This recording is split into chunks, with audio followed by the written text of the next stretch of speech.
that you're here today, and I'm really looking forward to seeing what the dialogue sparks for you, for your communities, the communities that you work in, communities that you work on behalf of. There are a lot of familiar faces here today, but there's also a lot of new faces, which is very exciting for me because it says that, for me, that this is a topic that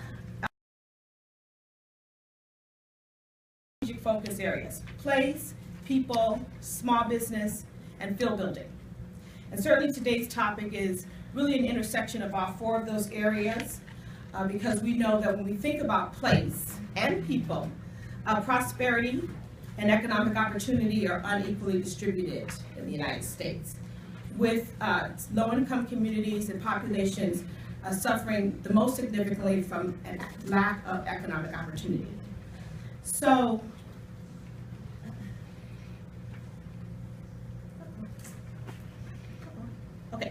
So obviously there are numerous strategies that can be tried to think about how do you address issues like social and economic inequality. But I wanted to put forward one today that has a lot of energy around it, a lot of great energy, a lot of great models around it, and tremendous expertise and on-the-ground activity. Because what we don't want to do is think in a conceptual way. What we really want to do is think in a very practical way about resolving issues of disinvestment and lack of economic opportunity. So our speakers today will really drill down on all of these benefits when we think about commercial corridor revitalization as a strategy for creating economic vibrancy. One of the things that we do know is that in low-income communities, barriers to employment are significant, and so this is an opportunity to think about not only how do you bring new businesses into communities and neighborhoods, but a way to also complement other strategies that are taking place around sector-based workforce development and job training that will also increase income in place in communities. Want to think about strategies that allow money to recirculate in communities, and I know some of our speakers will be speaking to that today. And then we want to think about how do we build and create a sense of social cohesion in communities that often suffer from blight, suffer from just a lack of basic amenities, retail amenities, places to play, places to walk and stroll, and just really feel connected to their neighbors and other businesses. So those are some of the benefits of looking at this as a strategy.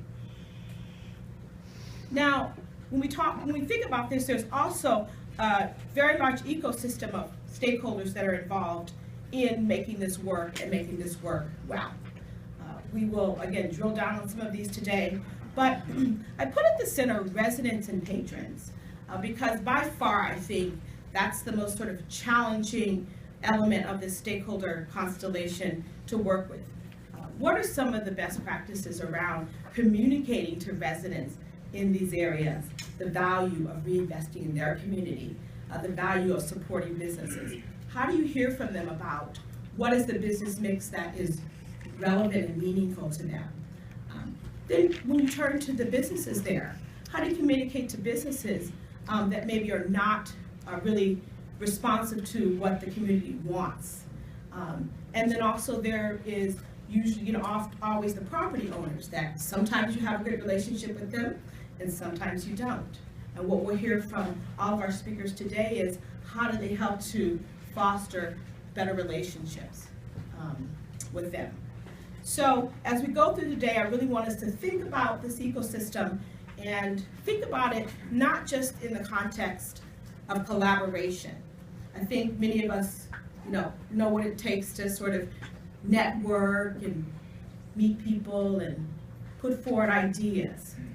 What we want to talk about today is deepening those ways that we connect and communicate with each other, and talk about it in the context of applying collective action. How many of you have heard of collective action? Sometimes it's also called collective impact. The last several years it's come up increasingly as a popular strategy for getting disparate stakeholders to work together, to come together around a common agenda, create a shared vision for change, and a shared strategy for having their activities coordinated in such a way that they reinforce what all are doing. I think that the central really element of collective action is how you talk about your data. How do you talk about measuring, first of all, defining what success looks like among this disparate group of stakeholders. Getting everybody to sort of agree that this is our goal in this discrete area around this discrete corridor that we want to work on.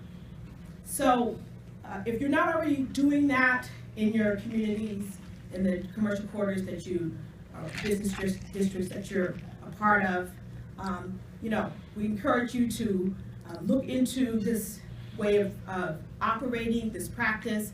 I have put the link to the Stanford Social Innovation Review publication that came out, I believe, at the end of 2011.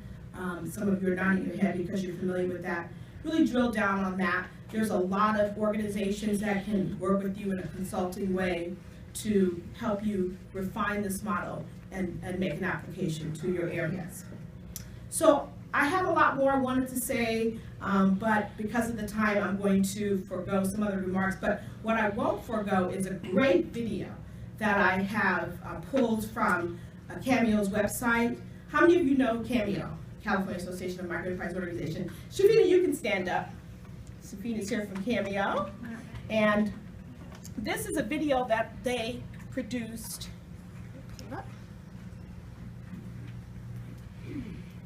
That I think will really set the tone for today's meeting, help us to think about our vision for what we would like our communities to be. So here it goes, and then following that, I'm going to turn it over to our first presenter. So thank you.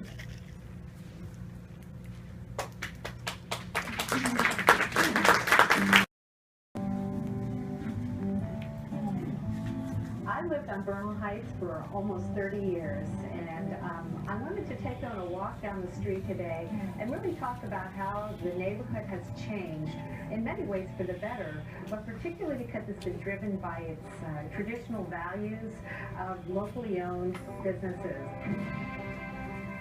When I used to take my son Peter for a walk on Cortlandt Avenue when he was a little boy in the mid-'80s, the street really didn't have much to offer. It was a little down a hill. There were people who were living in this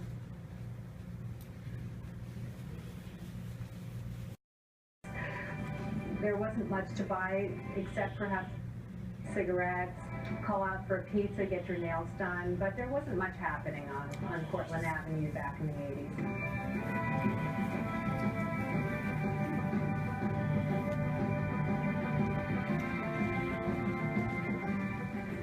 Avenue could have taken the route of a lot of neighborhoods with chain stores and kind of this characterless retail, or it could have been locally driven with artisanal cheeses or little stores.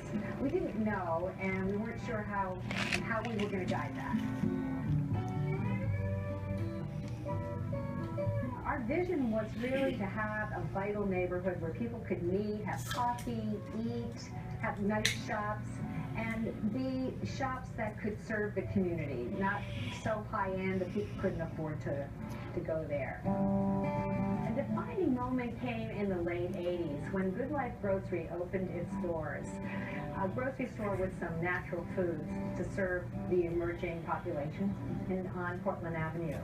And Good Life really became an anchor for future development. For example, Floral Shop, and then Heartfelt, Little Gift Shop opened, the video store. These are just the kind of shops that our neighborhood needed to bring people down, to socialize, almost like a community center at the grocery store, and to begin to really be on the street. I started Floral Cutlery from home. I was laid off from a job and my wife was working freelance, and so we needed a little extra income, and we wanted to have one of us at home with baby. And so I was sharpening knives and I thought, this is fun. I could do this. So put up some flyers and I got a couple little orders in, and it just kind of grew from there.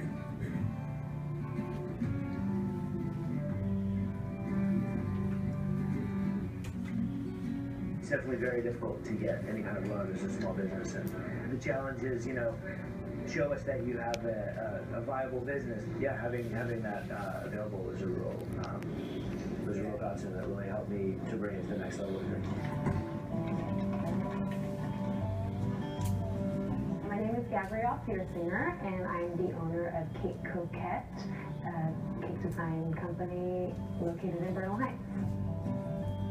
As a small business, I think TNC Working Solutions really understands how important it is and how hard it is to start a business, start really small, and then really needing an extra hand to move forward and grow your business. And so having somebody who really cares about you and makes the process easier just made for a really wonderful experience.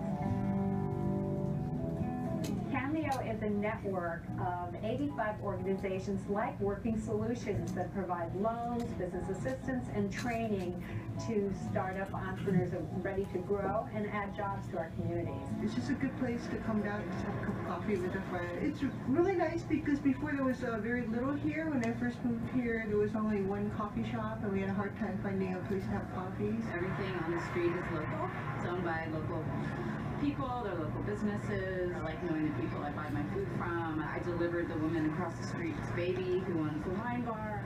It's just nice. We really all live together. We bought our house here in 1999. I've lived in a bunch of places, and this is the smallest town I've ever lived in. Neighbors look out for each other. Now when I walk down Portland Avenue, what is it, 25 years later, I smell great coffee from Progressive Grounds and the fresh baked croissant coming out of the Liberty Cafe. I love to buy clothes for my grandchildren at the used children's clothing store across the street, Chloe's Closet. People need to feel connected to their communities. There are so many things that separate us from each other, from the food we eat, from people we shop with. Bernal Heights and Cortlandt Street have really transcended that. And you can feel connected when you go down that street. You see people you know for years, you know who their kids are, they know who your kids are. And that's important. We need that in our life today.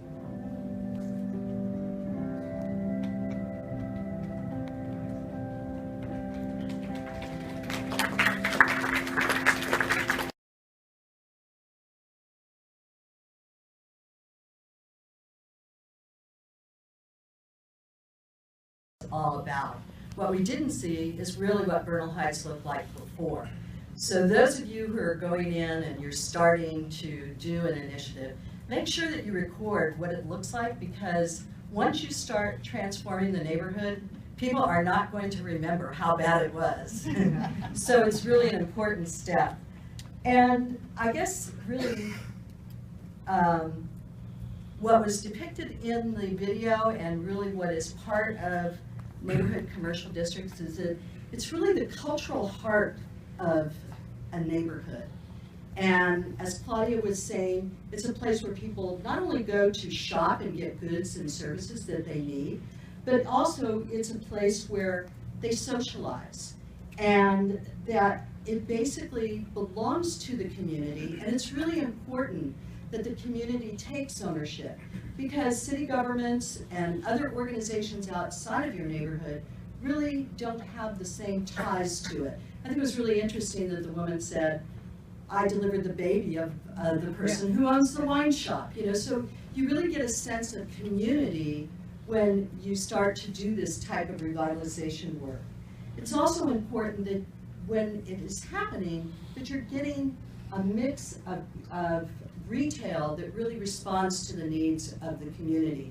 Many individuals feel like, well, gee, I want this type of shop on a commercial corridor, but that may be a singular request and not necessarily supported by the people in the community. So one of the things, and again, this was alluded to in the video, during the 1970s and the 1980s, we saw a tremendous decline in neighborhood commercial corridors. And that was around the time when large malls and strip malls were substituting what used to be the core of a neighborhood. And there was a tremendous decline in neighborhood commercial corridors. What we saw were high vacancy rates, but and absentee landlords who felt that they had really the ability to ask high prices for the real estate. So many times vacant properties would go vacant for many years and became blighted. We also saw that there were merchants that had sort of given up.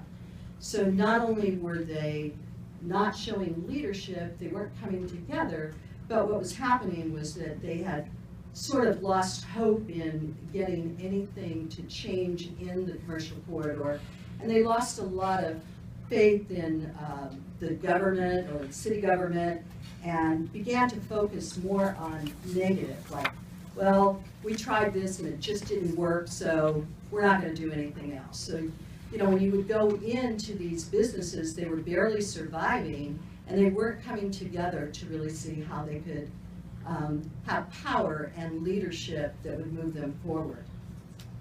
So, because of all this decline, LISC, that has really focused on low-income neighborhoods and neighborhoods that have suffered from disinvestment, decided to partner with the Trust for Historic Preservation, and at that time the Trust was heading up the National Main Street Initiative.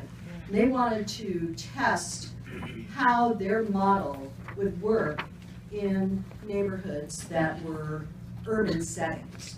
So in 1996, LISC approached 6 different neighborhoods throughout the United States and said, we want you to model this in your commercial corridor. It was Providence, Rhode Island, Richmond, Virginia, Philadelphia, Lansing, Tacoma, and Fruitvale in Oakland. So in 1996, I was at the Unity Council in the Fruitvale, and I had the opportunity to really launch the first Main Street program that got off to kind of a rough start because we didn't know how to do this. So we hired a manager that we thought would really move it forward, and of course, it was the wrong match. So we quickly adjusted that, and Darlene, who is here today, Darlene was really our first official Main Street manager, and we started a very robust program, but we also had to really struggle with the model that was presented to us because it was sort of a top-down, here's the model, and go ahead and implement it in your urban neighborhood setting. And one of the first things that we did was we started to push back and said, look, we know you address economic restructuring, organizing, or although it's called organization development, promotions, and I forget what the last one was. Design, right. And we said, wait a minute, we need clean and safe. If we can't promise merchants that they're going to have a cleaner and safer neighborhood, then no one is going to come just because we have these other elements in place. We can't go forward. So after many discussions with LISC, and LISC led the charge with the National Main Street Initiative, they added clean and safe for our 6 neighborhoods, and that really was the basis for the Neighborhood Marketplace Initiative. From there, Fruitvale was extremely successful, and in 4 years they started a campaign to pass a business improvement district, and it successfully passed in the 5th year of operation. And we were asked to go into Richmond, California, and also into the Excelsior district in San Francisco. That actually started a strong partnership with the city of San Francisco, and we ended up in 2003 expanding the model to 5 neighborhoods in San Francisco, and it was Excelsior, Portola, Viz Valley, Bayview, and Ocean Avenue. So that was the start of a really good partnership with the city and county of San Francisco, which we still work with them, of course, today under the same initiative, but sort of a little different twist that Jorge's going to talk about.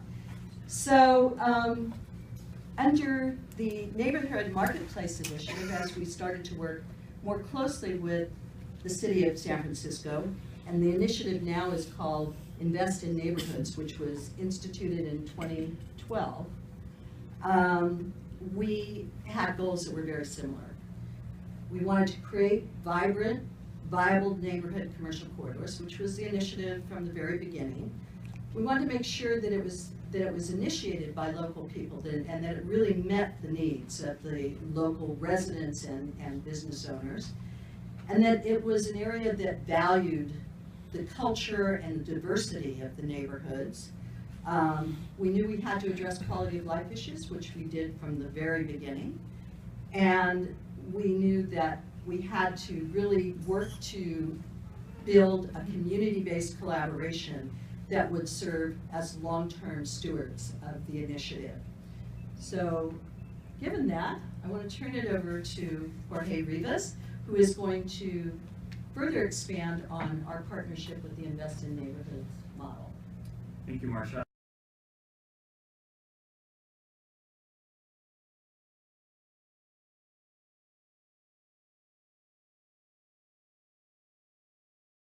Program. I think some of you might have heard it a bit before, some of them might not. So at the end, we'll have a question and answer period. You can ask some more details or questions about our initiative and our partnership. And you have to name all 25 neighborhoods that we're in. So Marcia invited us to come here today and speak a little more about our program, but also really dive into the partnership and to show that the city alone, or even one person alone, one group alone cannot do the work when it comes to commercial revitalization. And I think in order, and back in 2012, when Mayor Lee put this initiative forward, we all thought, okay, this is a great initiative, and how is this going to serve the needs of San Franciscans? And and we thought, okay, we have to develop a framework that works for the art communities here in San Francisco. Marcia alluded that before there was a model that was implemented, and there was some communities said, you know what, that doesn't work for us here. So I think the difference between that model and our model is that we're really trying to tailor it to each of the neighborhoods that we're working with, making sure that we're trying to meet the needs that they've identified, and not us telling them, hey, you should do this, this is going to help you. They're actually telling us, hey, this is what we need in the neighborhood. So with that, I'm going to go into kind of the framework of that. And we have 4 components, and this is how we try to structure it, so it makes a little more sense when we talk about it. And one of those components is existing or thriving existing businesses. So what do we do to support them? We have to make sure that the existing businesses are actually thriving and not being displaced, but they're actually getting the services and meeting the needs of the community. Another piece is attractive physical conditions. So streetscape projects, street furniture, things that are actually good to attract additional foot traffic in the neighborhood. High quality of life, thank you. So again, safety, graffiti, things of that sort, things that people actually feel are preventing them from being out in the neighborhood or in the street, and make sure that we're trying to help them address those. And the big piece here is the community capacity. And I think this is a great partnership, and our partnership around community capacity, we think is one of the most important components of this program. As if there's no community capacity, or if there's nobody in the neighborhood to tell, hey, city, we need these types of services or resources, how can we know? And I think through these neighborhoods groups, or our partnership with LIST, which we can go into more detail in a bit, we've learned and helped create leadership in some of these neighborhoods so we can know what types of services and programs we need to develop to deploy in these particular neighborhoods. And the next slide is just basically some examples of each. They're very technical. I'm going to go into details, but I do want to bring it back to our partnership with LIST around community capacity. And I think this is one of the instrumental partnerships that we have. As through our partnership with LIST, we can actually work with neighborhood groups and provide the technical assistance that some of these groups need that we necessarily can't provide. And I'm going to bring 2 examples, and Marcia, feel free to jump in with more examples. For example, and I know Aaron from Architect is here too. So there's a mission south of Chavez up in College Hill, is one of the neighborhoods where we've been working in. And there was no merchant group when we first went out there. There was a resident group in the adjacent neighborhood. There's the Portland Business Association, but they're off to a little bit to the north, or I guess it's east of Mission. And we're like, well, this neighborhood, there's lots of activity happening, but there's no merchant group. And so soon on, we brought LISC on board. It's, hey, LISC, we identified this need. Is it really a need, or is it something that we don't know? So early on, merchants were interested. They're like, yeah, we want a merchant group. We need a merchant association. We don't have no avenue or venue or agency to go to when we have certain needs that need to be met. So, Kathy Hickey from LISC and LISC started out partnering with some of the leadership in the neighborhood and started forming a merchant group. And this happened in about a year and a half ago, and now they're a thriving merchant group. They have regular standing meetings, they have bylaws, they are meeting regularly, they're setting priorities, and they're telling us, hey, city, this is what we need from you. And I think we're listening to what the needs are, and again, that's one of our partnerships, and that's an example. Do you have another one you'd like to point out, Marcia? There are, well, actually, you're going to hear from one of our neighborhoods today on another panel, and that's the Lower Pulp, where they actually did not start by embracing the framework. They started by saying, we actually want to become a community benefits district, and we want to engage in the campaign to do so. So we assisted them in putting together a steering committee and strengthening that with some operating procedures so that they could move forward and start working on the campaign in an organized manner. And within, Chris, I don't know, how long did that take? About 6 or 8 months when we worked together to set that up, and they were able just last month to successfully pass their community benefits district at almost 69% buy-in, which is a really high passage rate for a community benefit district first try. And I attribute most of that to really having a very strong community presence. That steering committee was out there working with property owners and really talking about the benefits of the community benefit district and what it would bring to them. And they wouldn't have been able to do that had they not come together with a common vision and a plan on how they were going to move forward. And also another example, it might seem small, but the Outer Oregon Merchant Association, for example, we also work with them closely. And they were a functioning high-energy merchant group, but all they needed was bylaws, set rules, and a fiscal sponsor. So we came in with partnership with LISC, we would provide that. Because that's the need that they've identified, and we were able to provide, hey, we have a partner that can help you out, take those next steps for you to come reach the goals that you feel are needed for your group. So you might ask, okay, so how do we start doing all this work? How do we going back to this? How do we get this work out? And we have 3 elements in our program, and one of them was the baseline services. So baseline services are deployed to all, like Marsha mentioned, all 25 neighborhoods. And you feel free to visit our website, investsf.org, to learn all about all the 25 neighborhoods currently in the pilot program. And these baseline services go out to all 25 neighborhoods. So, for example, we have Stormfront SF, which is a vacancy tracking system. So if you're a business owner and you want to expand or you want to move into the city, for free, you can find and locate some of the vacant storefronts in these private neighborhoods. And also we have, we have many grants that go to the neighborhoods for activities such as or events, marketing campaigns, whatever it is that they need, including greening projects. We also have OWD staff supports. So we have a point person or city hall liaison to this particular commercial district. So, and the merchant group or the merchants in that neighborhood should always feel free to access them and come up with requests and ask whatever is troubling them at that time, or they might feel like it's a need. Also, we have loan products and so forth, and of course, the capacity building program. And another elements that we have produced is a community profile or a neighborhood assessment for all 25 neighborhoods. And it's basically a snapshot of the current demographics, economic data of the neighborhood. And it was also developed in partnership with LISC and the planning department here in San Francisco. And it just entails information from our interviews with stakeholders and surveys about the needs and opportunities in the neighborhood. So I also recommend and suggest I'll go back to our website and visit all 25, read those that you find of interest.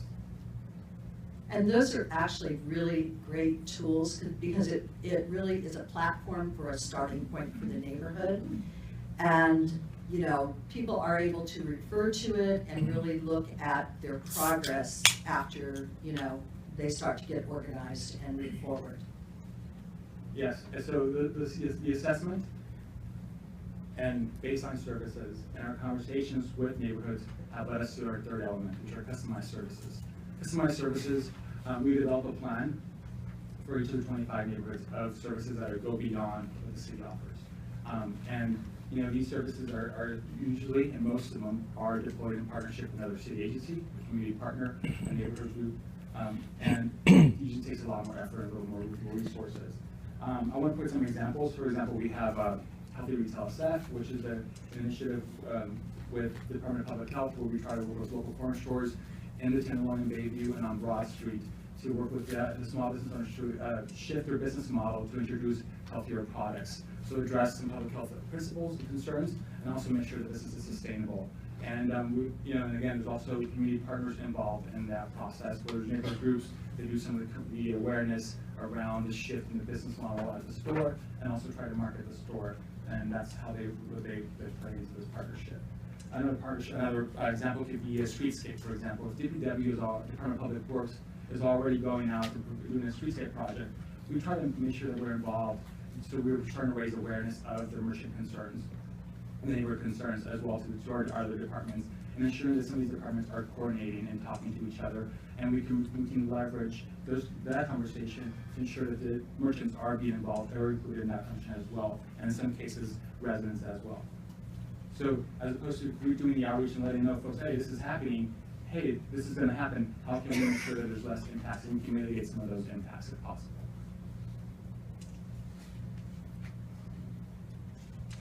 And I think with that, that's kind of how we're deploying our program. And I'll pass it over to Marcia, and she has more details. So I know all of you are sitting here right now going, well, the city and county of San Francisco, they have a lot of money, and you know, but you know, in reality, this came about after redevelopment, with redevelopment going away, and I think what was really critical was really looking at a different way of providing service to the neighborhoods, and really looking at partnerships and having impact with much less money. And we also had really a plan in mind to really have a strong partnership here, where we could leverage our dollars with their dollars to really put some money into neighborhoods that are really demonstrating the ability to move forward. So the key features of our strategy, really, if you could go to that slide, are to start with the community vision. As I mentioned in the example, as Jorge mentioned, you know, this was not a top-down initiative. It was really going out, doing this snapshot of all the different neighborhoods, and it wasn't terribly costly to do that. We used the planning department, that they already had a job, you know, so it was like getting them to do something else, right? And we worked together to really get these different profiles ready, but they really represented what was there at that time. The next step was going in and really having that dialogue with the communities and doing the capacity building and really saying, okay, what's your vision? Some of them said, hey, we're fine. We don't need anything. Let us know when we might be able to apply for an arts grant or, you know, something like that, but we're okay. And then others said, well, we don't have an association. We really would like one. What can you do to help us get there? The point is that it was really community driven with community buy-in, and it reflected what the needs were of that community as they were talking to us about their needs. Not, oh, gee, we have this, will that work for you? No, really getting that from them.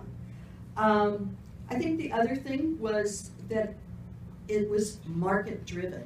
So even though you may have a commercial corridor that is in decline, you really want to make sure that what you're doing in terms of revitalizing that commercial corridor is really getting a good mix of business. Not necessarily what one person would like to see, but really what makes that business complement another business that's on a corridor. And I know when we looked at Bernal Heights, you saw that really good, rich business mix. And you know, that's really an important element to make sure that those small businesses are supported and that they survive. You could do all the revitalization, but if your businesses aren't the right businesses, then they're not going to survive. So it has to be market driven. and you have to provide some assistance to those businesses so they can continue to be viable businesses. Capital investment was mentioned, working solutions and some other loan funds that are out there. I know OBDC is doing a lot of work around loans, and LISC is, and we look at all different aspects of loan products and make sure that that is provided to the communities if there is a need. And then finally, and this again relates back to the initial point, in order for it to be sustainable, it really has to be owned by the community. It has to be something that they feel strong connection to, and that they're the stewards for moving it forward. It isn't LISC, it isn't the city of San Francisco, or it isn't Oakland, it isn't any of the cities. It's really the community that is really sustaining that. I also add, I think since we started our initiative, we've also learned that we have to adjust. As you know, what we initially heard from the community has slowly started shifting because the economy has slowly changed the past 2 years. So the needs are might be a little different in particular neighborhoods. So we have to adjust to some of those needs. Okay. So basically the outcomes and the framework for the outcomes, and it's to increase the economic viability of the business district, good business mix, and attract those businesses where there are gaps and leakages out of the particular area, to get greater public-private investment. It's not all about public dollars. It's really about how do you attract those private investment dollars. How do business owners and property owners invest in that commercial corridor and continue to match it with other funding streams. Also, there's a lot to be said for really promoting culture and arts in the commercial corridor. You know, you don't want it to really reflect something that it is not. I think we have a lot of examples in here, and I'm waiting, you know, to hear more this afternoon, but you really capitalize on the cultural aspect of that district. Don't try to turn it into, we don't have anybody here from Walnut Creek, but anyway. Don't but you know, it is what it is, and you have to celebrate that, and you have to really elevate it to the level where it should be. And then again, improvements that are reflected on the physical condition of the streets, and increased civic participation, a real key component. So finally, what we do is all of this. And it again starts with community planning. We do the economic analysis that was referred to, where we had snapshot. We assist with grant making and fundraising because it does take dollars to really implement these programs. We provide a lot of trainings and peer networks. It's really important that people learn from what worked and what didn't work from one of their peers. Coordination with the city, always a key component, and we assist in that. Program support and development. We continue to give program support. Some of the same corridors that were in the initial pilot, including Fruitvale, are still corridors that LISC works with, and we continue to support them. And organizational development, again, that's a key component. If you don't have the commitment and the organizational structure in place, you're not going to be able to sustain it. So we work very closely with people to make sure that that's in place. And then we want to evaluate the impact. You can do all this work, but how do you make a difference? That's why I said it would have been great to see a before shot of Bernal Heights. So now we know what it looks like, and you could really see the difference. And we evaluate, has there been a decrease in vacancy? What has been the increase in sales tax revenue? You know, all these elements, jobs created, businesses that are opened and retained. And finally, we again want to ensure accountability, so we want community to really be involved. So I'm going to end with some of our accomplishments over 8 years, and this is tracking the results from 5 corridors. We don't track it for all the corridors because it's too much for 25 neighborhoods, but we do track and actually get data from 5 corridors. During this time period, we saw over 1,000 businesses that were attracted and expanded, 875 new jobs created, and the average vacancy rate dropped below 4%. In some commercial corridors, the vacancy rate is 0. In fact, we had some locations where they were actually subdividing larger space to make room for additional businesses. So as you can see, a real important component is what are you doing in terms of leveraging additional money? And both public dollars were over 6 million, and the private dollars were almost to 5 million, which is pretty amazing. So that is our story, and I think we're now open to questions if you have any. Okay, I'm gonna come with the microphone. Trying to cover your field of kind of letter writing campaign. And also there's understanding the dynamics of why it's vacant, if it's an absentee landlord has a vacant property. And sometimes there's actual legalities of reasons why it's really hard to fill that vacancy. And because they either have a leaseholder who can't necessarily sublease to somebody else. It's important to understand dynamics legally, so you can actually have an informed conversation with the property owner or with the leaseholder, and what they can actually do and not do. You know, again, going back to Marsha's point, trying to get the community and other property owners influence the property owner to start acting. Just recently, Supervisor Tang here in the City of San Francisco passed legislation to have data collected on more storefronts that are not being vacant. Before that, only data was collected on empty buildings. Now storefronts, the building doesn't have to be vacant completely, but just the storefront, if it's vacant, the data will be collected. Our office was doing some collection of that type of data for the 25 corridors, but now we're going to start doing it citywide.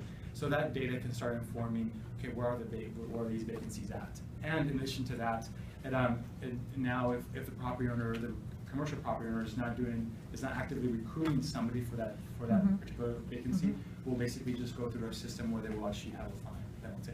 Can you empower the merchants association with that data in order to apply pressure? It will become public data, yes, once it's collected. Okay, one more question? Whoever has the mic has the question. Good afternoon. The California Emerging Technologies Fund.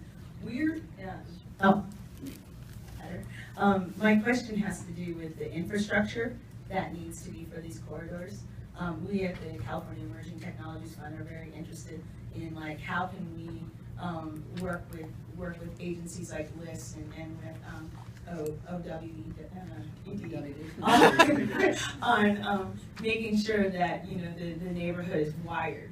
A lot of these old corridors don't have necessarily the best digital infrastructure. And the other thing we're interested in is making sure that we have community sustainability and stability, that we're not, as these corridors become, more attractive, the prices go up and the community becomes unstable. So how are the neighbors, the citizens and the folks and the residents in the neighborhood able to get access to capital so that they can be getting storefronts and be staying stable in their communities? I think there was 2 questions. Yeah. One was the infrastructure needs in the neighborhood, especially around digital needs. Yes. And the next one is business having the resources they need so they can be competitive in the neighborhoods, right? Yeah, and being able, the citizens that have been there all the time, they've been wanting to get businesses on those corridors, but they haven't had access to capital. And now when those districts start doing better, they are the last ones to still come around to be able to get that access to capital so they can actually have a business there. That's an interesting question, and I'm going to take the one about the residents that want to start businesses. I'm going to take the easy one before I can take the other one. No, it's really, I think when we say community-driven, it's not just a merchants association, it really is engaging the residents. And so when there are vacancies, and I'm going to give you just an example of a project that I worked on where we started a public market in Fruitvale, and we did outreach at the time to a lot of people who had gone through different business training classes. We had 200 applicants for 12 slots. Yeah. And, you know, so the opportunities are there. And what we did was we started giving orientation and really making sure that people really understood what it was like to open their own business. And we, of course, have a New America here today, which, you know, they're one of the service providers for microenterprise. But it's really getting people to understand, you may have a great idea, but guess what? It isn't necessarily going to create the level of income that you want. And, you know, you have to consider all of it. So I think residents have to be ready to open businesses, and I would strongly encourage people going to business classes, microenterprise startup classes, so that they're ready to go from a cart, for example, or a food truck into an actual storefront.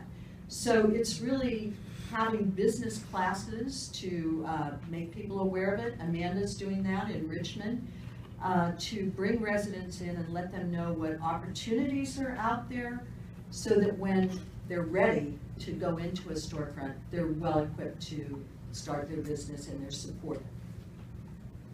And I will also add, in terms of our programs, I know we, once they got to the training, they can actually write a business plan and have the ideas on paper. I think also our lending partners that we have, our nonprofit lending partners that we work with, also not just look at their, you know, credit or debt, but they also look at their planning skills. Or, you know, will they be able to actually pay the loan back? And I think sometimes, you know, if they go to a traditional lending partner, sometimes the rules are not as flexible, and our nonprofit partners can be a little more flexible and look at the more holistic approach of where they're coming and where they think they're going with that. And there are some great loan funds out there. I know there are microloans. New America has a microloan fund. Ren Center also works with people and has a microloan product. Kiva, which doesn't necessarily take into consideration creditworthiness, but really their ability to sell their idea and, you know, crowdsource and the whole thing. So anyway, those are some of the avenues that I think are available to residents, and you don't want your residents to go out of your district and open a business. You want them to open it within your district.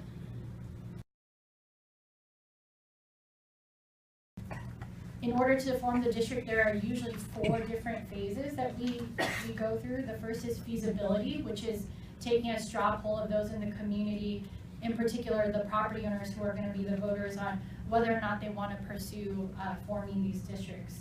The second is the management plan and engineers report, which is a pretty hefty document that is essentially the Bible for these communities moving forward. The third is the petitioning phase, where the voters, which are the property owners or businesses, have to sign a petition saying that they want to authorize the formation of this district. And then the fourth is the balloting phase, where the city and county will send ballots to every single property owner within the district, and they submit a vote. The voting is a pretty critical component, and property owners, if you're forming a property-based district, are the most critical component to all this, because they are the ones that say yes or no to this district's livelihood. We're working very closely with Liz on many of our districts right now. Darlene is a consultant who's working with West Portal right now. We work very closely with MJ Ancadero. Main Street Initiative, and I have been with Richmond Main Street since 2007. And as Marsha had stated, we became a certified Main Street in 2002. And Liz has been working with Richmond Main Street since that time, and we certainly appreciate their support. Richmond Main Street was funded mostly by the redevelopment agency, and as we know, most of us, that was eliminated. And for some time we had spoke about how we could sustain the organization and keep services going. We did a lot of community outreach. When I first came to Richmond Main Street, we were starting to have you know, some connection to the community. So one of the first things that we did was a lot of the just outreach to the residents, to government agencies, the city, property owners, and everyone to really bring them together to create some cohesion there. One of the challenges that we've had in Richmond, as most of you I'm sure are aware, is the perception. So Richmond Main Street for many years has been looked at as a place of crime. And the perception is something that we've worked very hard to change. So I'm happy to report that we are now having a lot of success in terms of people even now wanting to be interested in, I mean, outside folks, not just the residents in Richmond and the downtown area. So in 2011, I believe it was, that we started to work with Civitas, and Darlene was a consultant to work with us to really help to do the outreach with the property owners and to develop the district management plan, to collect data. Also, Genesis McGraw, one of my consultants at Richmond Main Street, did a lot of work in terms of getting the data of the properties that were there. And lucky for us, we have an interesting mix of properties that are in the district. So for the downtown district, which is, and I guess I Do you want me to click for you? Yeah, I'm sorry. Okay, just nod when you're ready for me to go. Formed in July 2012, the district actually was formed. And as you can see, that's the budget there, and the way that the plan is out. In our district, we have Kaiser Hospital, we have BART, we have the Richmond Shopping Center, and we have the city of Richmond that own the majority of the properties there. So our bid was passed with 73% weighted vote, and part of that, I think, had to do a great deal with the great relationships that we were able to build with some of the larger property owners that are in the district. Additionally, we do have some smaller property owners in the district that were also very. We've made, I think, a lot of great relations. We formed a lot of great relationships, not only with the residents, but with the property owners as well. I think this is going on a, is it on a? You better go forward. No. Okay, that's fine.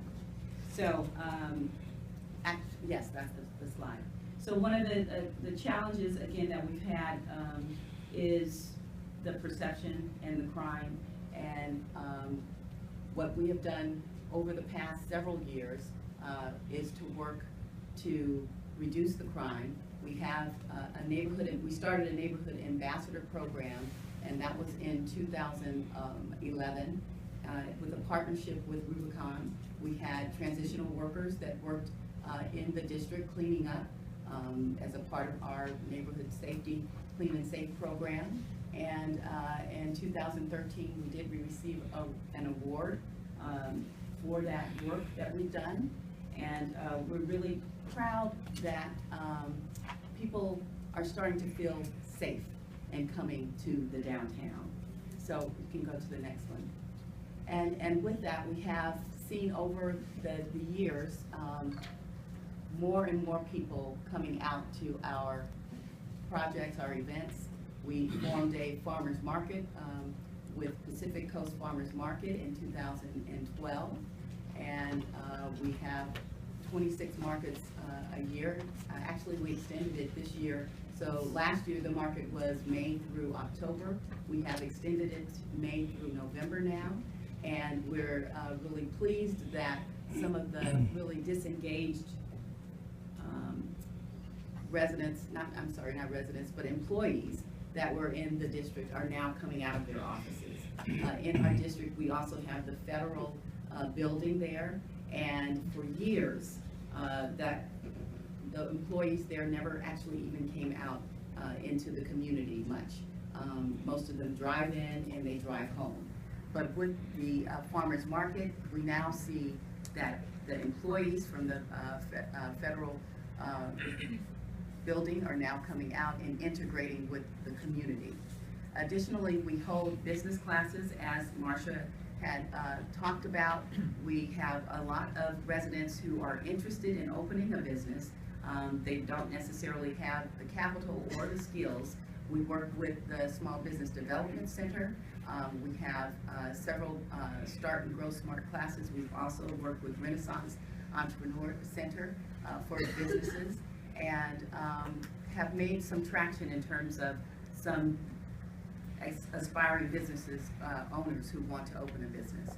If you go to the next slide. So one of the biggest projects that has happened in the downtown is a new BART garage. Back to that one, yeah. A new BART garage with 700 parking spaces, 10,000 square feet of retail space, and 34 million that was invested. And I am really pleased that with the retail space that is at the BART parking garage, we now have in negotiations a restaurant, a sit-down restaurant, with chicken and waffles, and they have decided to take the entire retail space, 4,500 square feet of it they will have for their restaurant. The rest of it they will use to sublet to other complementary businesses. And it's been over a decade, actually, since a sit-down restaurant has opened in the downtown. So that is really a big feat for Richmond. One of the challenges that we have for the properties that are in the district is that there are none that I'm aware of, empty properties that have kitchens in them. And most of the properties that are there need lots of tenant improvements, and so it will take a great deal of capital. So again, we are working to figure out how we can support small business owners to open businesses there. We have good partnership with the city of Richmond. One of the other challenges is that in 2009, the 12th and McDonald space was slated for a mixed-use project, and that developer went belly up. So we've got 2 empty blocks that are there right now. But with the implementation of the Business Improvement District, I can say that we now have a group of engaged property owners who are at the table. We have Kaiser on our board, we have the county on our board, we have Catholic Charities that is now coming on the board of Richmond Main Street, and also the Community Housing Development Center to be involved in the revitalization and the changes for the downtown. And people can see Monday through Friday our ambassadors cleaning up the downtown, and we also are proud that 3 of the ambassadors that are now employed with Safety First were a part of our neighborhood ambassador program. So they came from Rubicon and they were hired to work in the district. So we've made some significant changes. There are many challenges that we have. Again, we do have, as was mentioned earlier, some absentee property owners that are challenging to work with. We have done a lot of work in terms of developing marketing materials for the empty vacancies that are there, and are working with would-be business owners to come at least tour the downtown. So we're having tours of the downtown. Started out as redevelopment. A link to the other economic development and promoting partners. There are events that we have organized. Again, one of the big things that in speaking to our members kept coming up over and over again over the past 3.5 years was the capital dried up and they needed access to capital. So we formalized an event that we'll do annually. It's it's a forum on access to capital.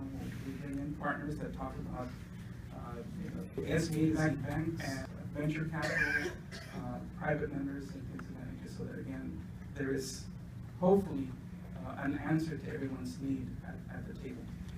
And we do it in a way where if a question is posed to one of the presenters, to the panel, they're very happy to go ahead and pass on to someone else who might actually have a better response or be a more appropriate fit to that individual. The training that we offer also focuses on technical support, and then sometimes, again, the comment a little bit earlier about the digital divide that exists even within business. When we conducted a survey 3.5 years ago, we found that of our 700 plus businesses, less than 10% actually used a computer in the business. That's right. That's right. And a significant number of those, it was actually the children of the shop owners who were the ones that were using the computer. So we have had to look for other avenues to be able to communicate effectively with our membership. An emergency arises, and so texting is the next best way. Most folks may not have a computer, but most folks have a smartphone. So again, it's finding ways to facilitate the passing on of critical information. When events happen, again, we made the attempt to shift to electronic communications, and again, when we found out how few people were actually connected, we had to go back and really reassess how best to reach our membership, one, and two, how to assist membership in expanding their customer base. Some of you, I hope, picked up a small magazine that I left out for us. Something we attempted to do, again, to help with the marketing and the promotion of what we have within our district. It's something that we mailed out through the U.S. Postal Service to every resident within our zip code, and that's 1/3 of the residents in the city of Salinas. This was not a cheap thing in our district. We used to be the entity that hosted it, but again, the board decided to pass that on to another organization within our district. Again, we help with the promotion when there's seasonal events, sidewalk sales, and all those kinds of things. Little things that, again, for some of the businesses are critical and make the difference, especially during those lean months in the fall and winter. Some of the limitations that we have had is we are a fee-based assessment district. And as a 501c6, we're ineligible for grants, contributions that normally go to 501c3s. And so that's one of the things that we have been working in the process of establishing is a sister entity that can focus a little bit more on the training and development of the potential of not just our business owners, but also our residents and our youth in the community. And we have had to deal, like I mentioned a little earlier, with really unrealistic expectations that some members have. They pick up the phone, they think they can call us, and we will take care of fixing potholes, or resurfacing their parking lot, or again, helping with financing their business or the facade to the structure. And unfortunately, as a small organization, we don't have that capacity. So what we're trying to do is facilitate so that they're able to access the resource. Because NMI also brought in other grants and other capital, along with helping to coordinate streetscape improvements, where we got additional street trees, improved sidewalks, and improved street lighting. NMI continued and transitioned to the Invest in Neighborhoods program, and through the efforts of Invest in Neighborhoods and through the efforts of the Neighborhood Marketplace Initiative, we really came to the conclusion that a community benefit district was going to be not, I won't say solution, like it's going to be a silver bullet, but it's going to be the goal that we have in order to really move the neighborhood forward. And so in 2009, 2010, we began talks with California Pacific Medical Center Hospital that's moving into the district, and really had frank conversations with them about how the community benefit district will benefit the community. It takes money to form one, and that's something we didn't have. We found CPMC to be a partner and they ultimately committed in an agreement with Lower Polk Neighbors, kind of a development agreement. They committed funds for seed money for the Community Benefit District, along with some support from the City of San Francisco that augmented those funds. In August, CPMC also committed additional capital funds, several $1 million that the CBD will ultimately have control over to do capital improvements in the neighborhood. In August of 2013, we formed a steering committee, and also in coordination with LISC and the City of San Francisco. Our steering committee was a challenge to put together, not necessarily because there were willing folks who wanted to be on it, but we were committed to forming a diverse steering committee that really represented the entire community. And what we ended up with was nonprofit representatives, small property owners, large property owners. We had multiple business owners, and it really encompassed the breadth of the neighborhood. There was no, while we had CPMC on the board, on the steering committee, we also had the small condo owner. We had, business owners that were nightlife and business owners that were daytime. We really had a variety of folks. The first thing we did at one of our first meetings was create a vision statement. We wanted to really create a vision for what the Community Benefit District would hold. And we came up with and during that conversation, it was kind of frank. We had too many things, we had to narrow it down, but what we really came down to was a real vision to how we can move the community forward, respect the folks that are here, but also improve and build and hopefully avoid displacement and other things that can occur.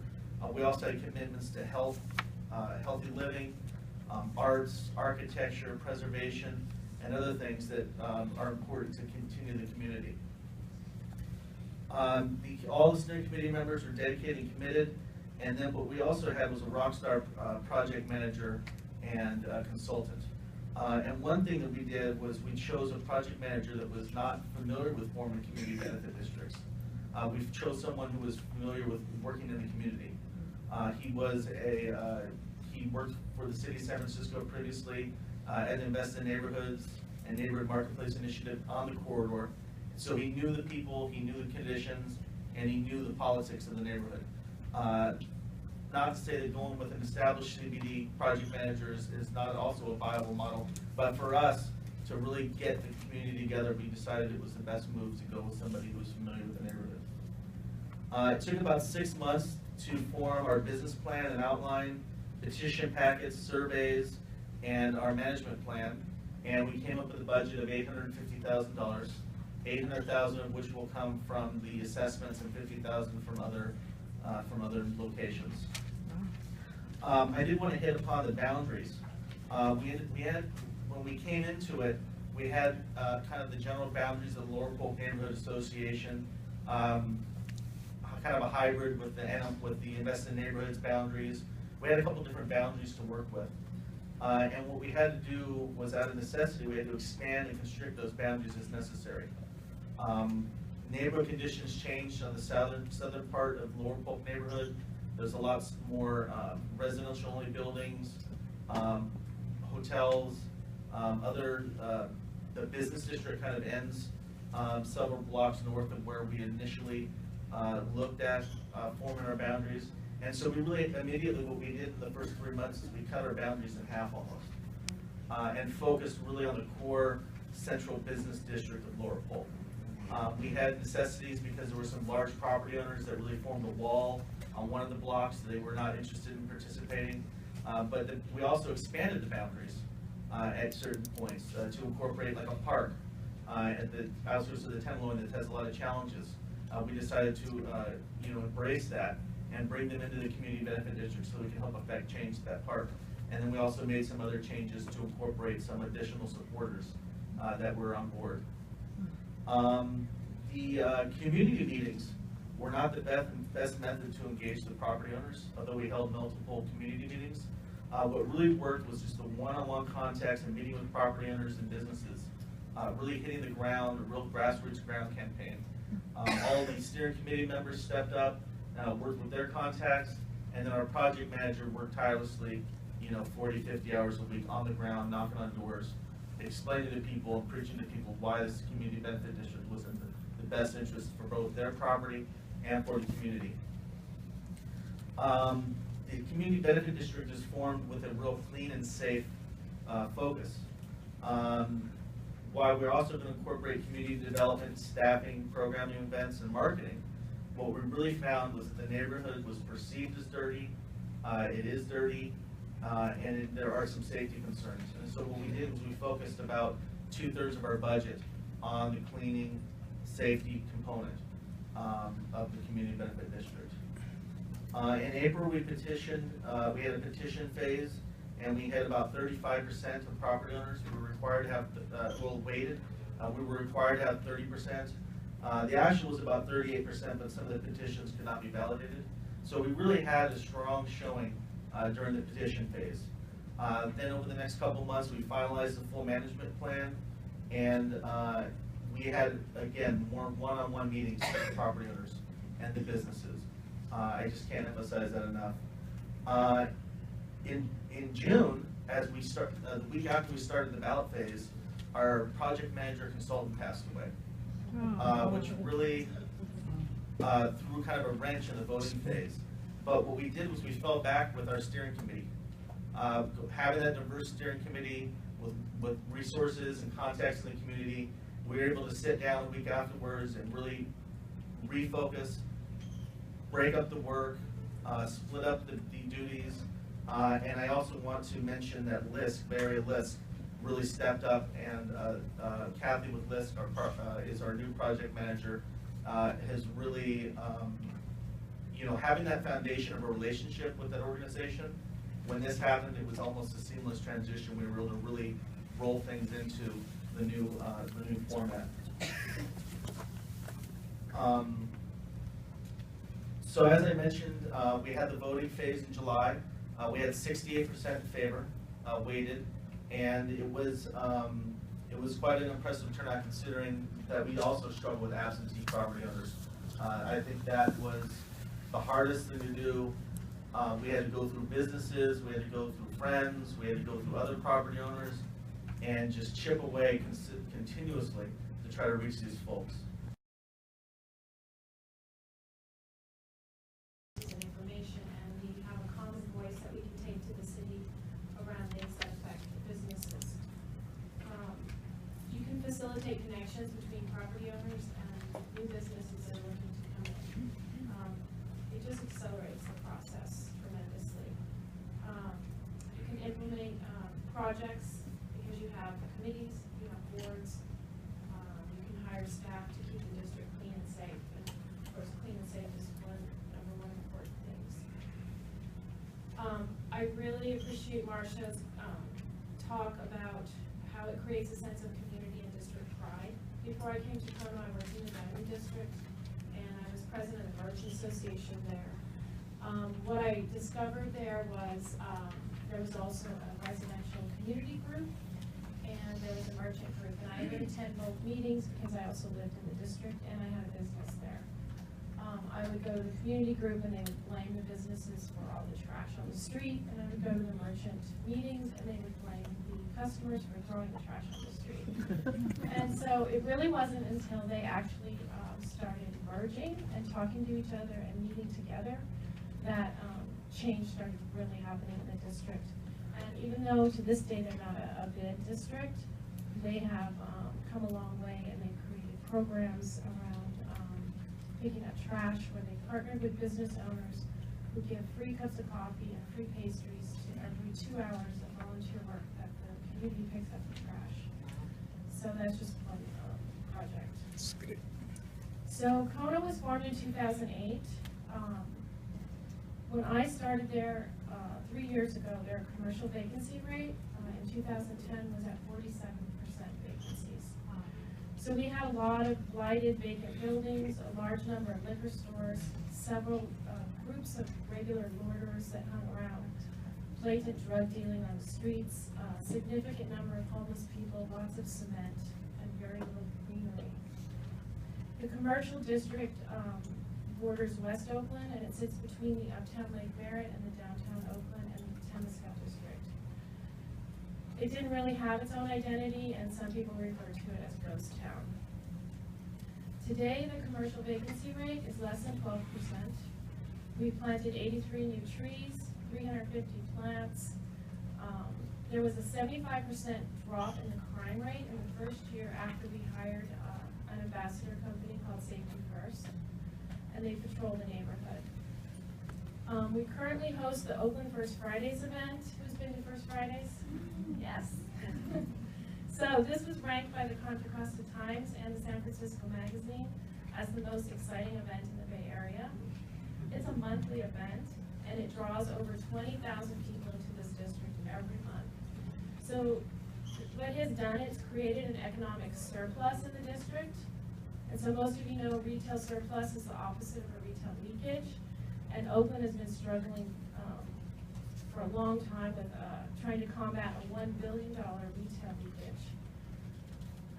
According to the economic impact report that was done by an intern student from Mills College, Victoria Swift, she's getting her master's in public policy. She's reporting that there's an increase in revenue on event nights by as much as 100 to 250%. So I brought some copies of the report if anyone's interested in viewing it, but it has a lot of good data. We surveyed the actual vendors, and we have data on the impact of the vendors. We surveyed the brick and mortar, and we surveyed the attendees. It showed that attendees spend an average of $80 coming to that event. Some other impacts of the event are the creation of a business incubator space, income for vendors that report that they rely on that income, and they would have to find another source of income if this event ended. There's a 5,000 increase in BART ridership on the event night. The BART board member calls it the BART EKG because it has a slight. Most importantly, the event has generated a positive buzz about Oakland, a city who is generally portrayed in the media for its crime rate. This is an unprecedented grassroots style community event which grew from people's desires to share their arts, crafts, their music, and come together and play and dance and enjoy good food. Oakland's been ranked as the #1 most exciting city in the country according to Otavo blog, and according to the New York Times, the 5th most exciting city. Pocono has become the new hotspot in Oakland. Local realtors in Piedmont are listing the property proximity to the district as an amenity.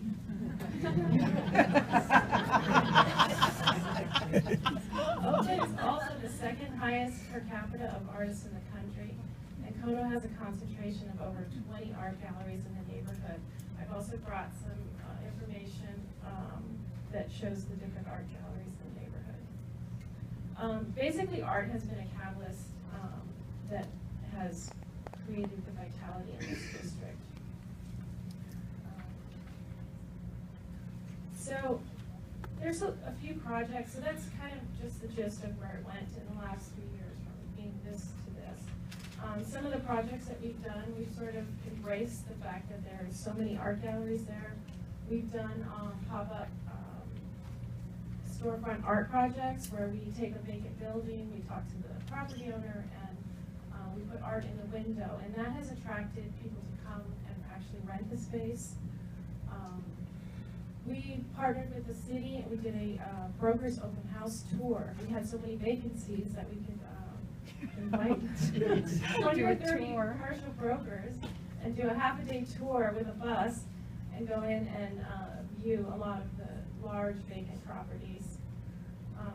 This is a map of the different art boxes. They're the big boxes that sit out on the sidewalk. We did a call for artists, and we had over 108 artists, and we said it had to be an Oakland-based artist. 108 artists applied for this, and then we just had set up panels to vote on it. And so each box is done by a different artist, and we gave them no guidelines on, we left it open to whatever they wanted to put on the box. It had to go through the art commission and get approved. Art Murmur is an organization of art gallery owners, and that's sort of what was the catalyst to what happened with the First Friday event. And they still exist, and we partnered with them. We run the First Friday event. They have the gallery openings, and we've done, every month we'll do flyers and partner with them. So one side will show all the galleries, the other side will show all the performers at the event. We try to keep communication open. When I came in, there wasn't very many functioning committees, so I really worked on creating more marketing committee, we have a security committee, we have an economic development committee. We're really reaching out into the community and bringing more people onto the board, because I do strongly believe that that district belongs to the community. And so what I love about BIZ is I feel like it's sort of a small government, but it's very grassroots, because you have a pot of money and a budget, but the decisions and the projects are coming out of these community groups. At least that's how it's working in our bid. The project decisions are coming from the community. I really like partnering with other organizations. We did a pilot project with an organization called Hack the Hood. They work with low-income youth and minorities, and they teach them how to build websites for small businesses for free. And so they came into our district, and it was a successful project, and they've now expanded it. They've gotten funding from Google. They've partnered with Weebly, which is a platform for websites, and they're going to try to work on expanding this citywide and year-round. And I think this is a huge step for the youth in Oakland, and this is just another way where we can partner. We've opened over 30 small businesses in the 3 years that I've been there. We've sort of started to become a beer garden capital. There's a beer garden that opened right behind the Paramount called Lost and Found, which has a lot of outdoor space, ping pong table, and they were voted best of the Bay for beer gardens. Yeah, it's just really transforming. So some other, there's a lot of development starting now because the economy has changed so much. So there's a lot of housing that will be built in that area in the future. We're looking at possibly having a protected bike lane through that district, which is where the bike lane will sit between the sidewalk and the parked cars. The city's looking to bring in the bike share pods into the city. Telegraph's already a major biking corridor. We're looking to maybe do a community garden or a farmer's market in the neighborhood. Yeah, so those are just some future projects. But and it's not always great. We had some controversy when we first were established in calling the district Koreatown. There was a lot of controversy. They hung banners, and they had to take them down. It was so bad. The board meetings were pretty bad. They had to bring in mediators. And then they've sort of worked with the community. We talked about rebranding it, and so now that's probably happening in Kono. But we still also have to deal with issues of being accused of gentrification, which is a big problem. And so our office gets targeted for vandalism frequently. And every protest, they take that as an opportunity to target our office. So these are things we have to deal with, but I feel like as long as we keep the communication open, my office is always open for anyone to walk in and talk to us. I feel like it's really good. And everyone that comes in is always thanking us for the work that we do in the neighborhood.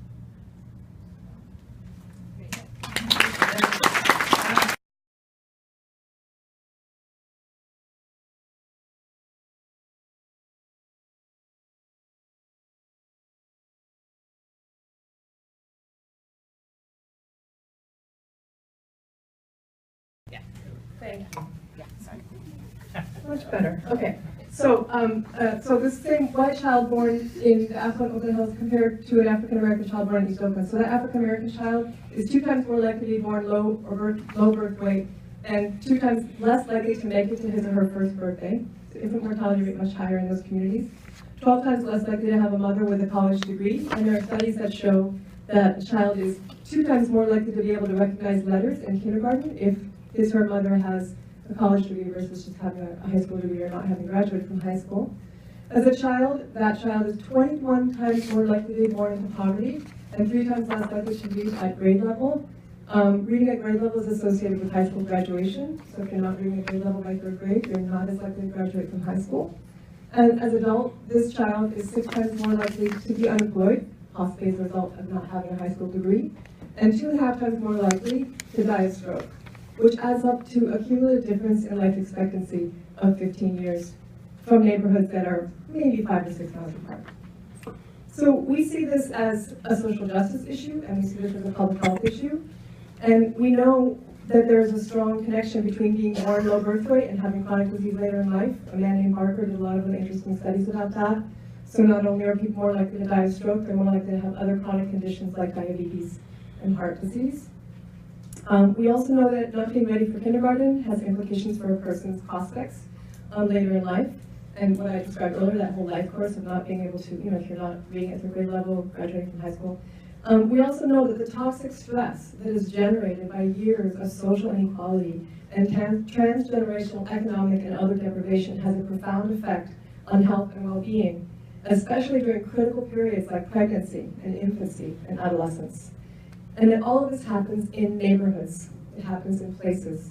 We know that place matters, and we feel that it's our obligation as a public health department to address the issue of place. So in 2009, we convened a collaborative called the Building Blocks Collaborative. And this was part of our bid as a health department and as a family health services division, of which I am the director, to ensure that every child born in Alameda County, regardless of where she lives, how much money her family makes, or the color of her skin, has the same opportunity to lead a healthy and a productive life. And that if we were going to assure that for children, it wasn't just about providing direct services like home visitation and health education and things that we do that are important and necessary but not sufficient, then we needed to bring together different kinds of people to look at the places in which children were growing up and to try to transform them into healthier places for families to raise children. And so we brought together a group of people with a call to action that 1 in 3 infants in Alameda County are born into families that are unable to make ends meet, families that are in poverty, if you want to say it that way. And that the only way to make a difference was to bring people together, not just from the health sector, but from the economic development sector, from the food justice movement, from Parks and Rec, from education, from many other sectors that you can imagine, including health, to try to see that we all have a role in changing, transforming communities into healthier places for children to be. So this was really the genesis. The Building Blocks Collaborative, which has been around for now 5 years, was this shift within maternal child health to look at community transformation as a means to improve maternal and child health, not just through direct services. We established the Building Blocks for Health Equity Unit in our health department. And one of the projects within the Building Blocks for Health Equity Unit is the Best Baby Zone. And the Best Baby Zone is a now 3-year, we're hoping for an additional year of funding, but a 3-year WK Kellogg funded project that is administered through UC Berkeley School of Public Health. And it's a neighborhood-based, multi-sector approach to reducing infant mortality and improving birth and health outcomes by mobilizing community members and residents to address the social determinants of health. This is happening in 3 cities across the country: New Orleans, Cincinnati, and Oakland. And the Oakland one is what we're going to talk to you about today. It's running in the Castlemont neighborhood. It's focused on a really small census tract, 12 by 7 block area in East Oakland, right around Youth Uprising, if anybody knows that area. Yes, okay, good. There are about 5,000 residents in that area with about 100 births every year. And 1 in 4 of the residents live in poverty, and the general population of the area and the local high school is declining rapidly. It has capacity for, what, 3,000-4,000 kids, the high school does, and there are about 700 kids there now, so it's really dramatic.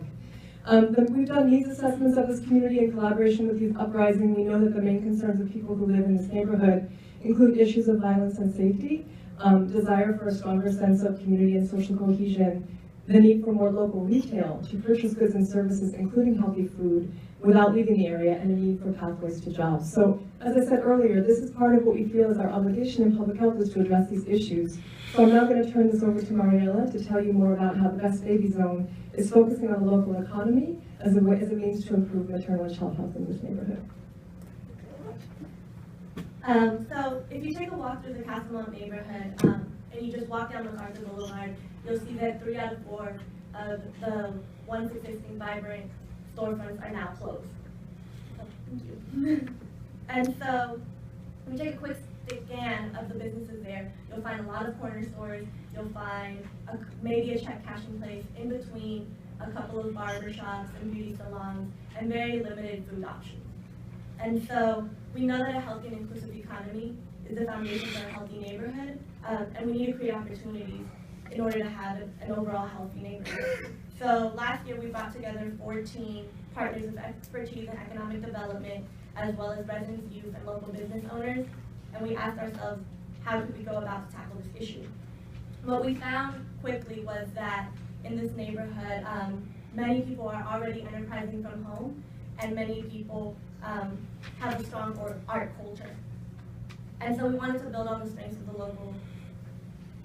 local community. So we landed on creating a community market, a space where the community could sell and trade goods, and at the same time highlight the local talents, because we're talking about East Oakland, a place where more often than not we hear negative narratives.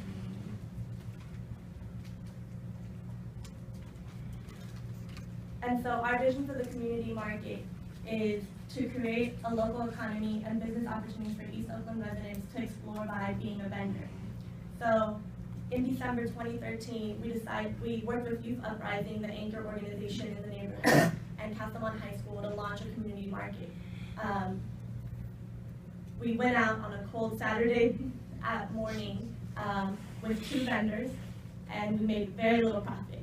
And we kept doing that, because in this neighborhood, a lot of people usually on a Saturday afternoon do not go outside of their houses, and that's a big issue for us. So flash forward 9 months later, early August, we have engaged with 19 vendors. We've had $1,600 circulating in the local economy, and we've had over 230 people attend the market. And like I said, that's a big deal, because we usually do not see people walking around the neighborhood on a Saturday afternoon.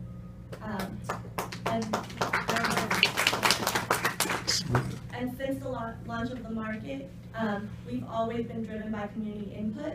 And quickly, early on, within the first 2 months of launching the market, we realized that it wasn't just about creating a market, but creating a pathway to small business development. Because we found that that pathway isn't very clear for low-income residents or residents of color. So working with the City of Oakland, we've been trying to create a relationship to make the market sustainable. And so one of the many things that we've done to do that is to have small business trainings for the vendors, so they can explore what it means to be an actual small business. In June, we had our first workshop where vendors were able to explore what it meant to get licensing and what the benefits of that were, and what were some of those challenges. In addition to making the market a little bit more sustainable, we want to work on creating a vendors association, so that the market is really driven by community, and that the vendors have a say in what the market should look like. And then the last piece is, I spoke a little while earlier about how it's difficult to get people out to the market. If you look at the lower left-hand corner, we have a green thing called Market Bucks. And it's our marketing campaign to get people out to the market. So starting next week, we will be mailing out $5 vouchers to all 1,400 households in the neighborhood, so that they can come out to the market and use this voucher to spend at the market, and the vendors will get reimbursed for accepting these vouchers. And so at the community market is one component that we're using right now, and one way that we're using to build up small businesses. But at the same time, we recognize that there have been businesses in the corridor for a long time. If you look at the trends of the businesses, they follow one of 2 trends in terms of how long they've been operating. They've either been operating for 10 years or more, or they're operating for less than 10 years. Thank you. 10 seconds. One, get your arms up, move your feet a little bit, stretch your back out. And I'm actually going to start talking while you guys are doing that, so feel free to the San Pablo Avenue corridor and the Partners in Progress grant work that we are doing. How many folks here are aware of where the San Pablo corridor is? Great, maybe 2/3 of you, that's wonderful. For the rest of you, this is a map of Oakland here on the screen, and I passed out a little handout earlier today, and that handout has that box around it, and San Pablo Avenue is the bright red diagonal line that runs through it here in the middle.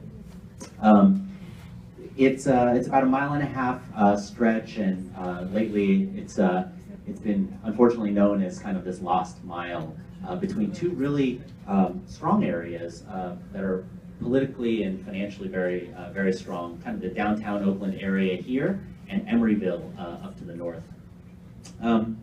So really quickly, let me flip to the next one. Great. So really quickly, Balti actually has a pretty strong physical and personnel presence here along the corridor. We actually have we have 4 buildings on the corridor. They total about 350 residential units and about 42,000 square feet of commercial space.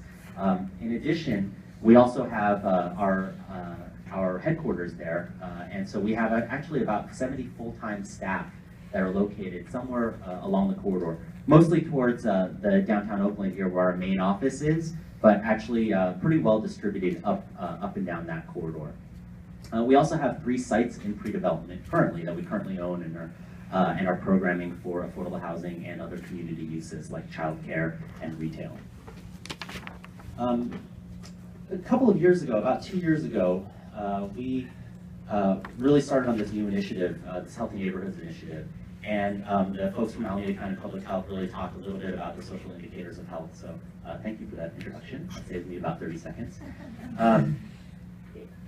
We realized that in order to really affect change, we were going to have to do a lot more than just build buildings. We were going to have to get out of our buildings, in fact, and really try to start influencing some of the other factors in our neighborhood. And if you squint really hard down at the bottom, you can see some of the factors that we were interested in figuring out how we could influence, how we could leverage our physical and financial assets that we were investing in the neighborhood to really influence some of these other things. So there's food access up here, education, housing, jobs, and health. So when I think about myself as a real estate developer, I actually think of myself as also a public health advocate and influencer. And around the same time that we were going through this organizational transition to look at kind of healthy neighborhoods work, we were also having an internal debate about whether or not we wanted to get involved in this California hotel building. Now, if you guys are familiar with Oakland at all, you guys are probably familiar with the California Hotel, and if you've driven along 580 out of the maze off the bridge, 580 is this freeway right here. Hopefully, you've seen the newly lit California Hotel there. It's a really tough building in a really tough neighborhood, and in fact, it was one of the primary reasons that another nonprofit affordable housing developer actually went bankrupt from managing this building and mismanagement of this building. When we took it over, we had a really long conversation with our board. It actually took us more than 6 months to figure out with our board to really, work through our board's concerns about, hey, what are we going to do differently with this building that's going to enable not only us as the building to succeed, but us as an organization to succeed, and the neighborhood around it to start to change for the better. And so one of the things that, I remember when we were having this internal debate. Actually, we got a tour of the building from one of the senior managers at OCHI at the time, which was the organization that owned it. And he took us through the building and around the neighborhood. And he actually had grown up in the neighborhood and gone to high school in the Kleinmans down the street. And he told us a really riveting story about how on his way to school every day he would meet these folks who he very genteelly called the ladies of the night. Except that they were working at 8 a.m. in the morning and hanging out here in front of the building. And he said, we were walking around the building, and he pointed out some ladies, and he said, you know, some of those ladies are the same ladies that were hanging out 30 years ago when I was growing up. And I think he was, I'm pretty sure that he was being facetious, but I think what he was actually trying to say was that a lot of the social conditions, the disinvestment, lack of hope, lack of options that were present kind of 30 years ago, a generation ago, were still unfortunately very much alive and present with us in the present day. And so it just really showcases how much the neighborhood had kind of not changed and how things were kind of really stagnant for a generation. Which brings us back to today and how we frame our kind of Partners in Progress work, which was very generously funded by the City Foundation, LIFT, Low Income Investment Fund, and the Federal Reserve Bank.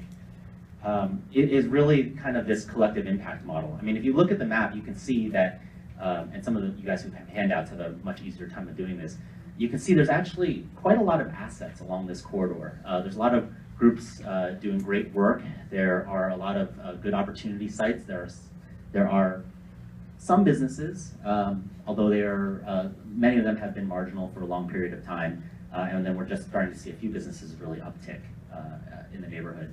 But we realize that one organization really can't do it all, and what we think that was happening in the past was that every organization is kind of doing its own thing and pulling in its own direction. And what we really propose is to try and come into the situation, leverage our physical assets, and try and give some coordination and alignment to the whole thing. So really how we frame our work is really in three areas. And we think that these three areas are all really necessary for the corridor as a whole to improve. So we have our first circle is the red circle, which is the program area, which is program work, which is really kind of, we see that as really direct service work. I'm going to come back and describe these in a little bit more detail in a second. But conceptually we see that as really kind of work that has to be done now to address acute problems and assist vulnerable populations now. Then we've got our policy work, which is the blue circle, and the policy work is really more upstream, what we call upstream kind of strategies, longer term initiatives, things that we hope will make a difference in a generation. And the last one is place-based work.